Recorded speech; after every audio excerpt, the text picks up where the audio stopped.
भाई लोग नमस्कार प्रणाम। कैसे और आप लोग बता देखें साई लाल यादव जी का 2024 का फर्स्ट होली सॉन्ग आ गया है, जिस गाने का नाम है मामला चोरी के।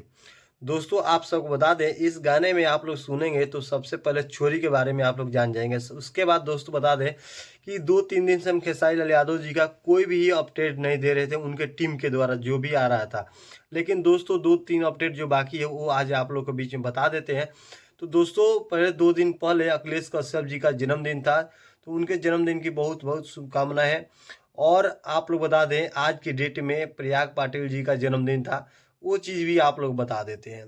दोस्तों आज प्रयाग पाटिल जी का जन्मदिन है और जन्मदिन की बहुत बहुत शुभकामनाएं। और माता रानी से कृपा करेंगे कि वो लोग अपने कामों में इतना मेहनत करें कि और भी भोजपुरी इंडस्ट्री को आगे ले जाएं।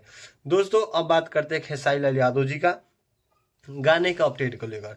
दोस्तों उनका गाना अभी फिलहाल में मामला चोरी का जो भोजपुरी गाना आ चुका है, शिल्पी राज और खेसारी भैया गाना गाए हैं।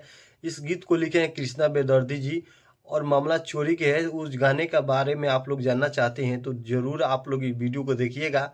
उसमें चोली चोरी के बात किया गया है और होली में द्विर्थी बात रहता है। इंटरटेनमेंट के लिए आप लोग को बहुत ही ज़बरदस्त गाना है ये। तो खेसारी लाल यादव जी का फर्स्ट गाना है और आप लोग प्यार दुलार दीजिए। अभी तो बहुत दिन बाकी है होली का और लगातार आप लोग को एक से एक बढ़कर खेसारी लाल यादव जी का, अखिलेश कश्यप जी का और बहुत सारे सुपर स्टार राइटर जी का लिखा हुआ गाना आने वाला है। तो प्लीज़ वीडियो अच्छा लगे तो वीडियो को लाइक कीजिए, चैनल को सब्सक्राइब कीजिए।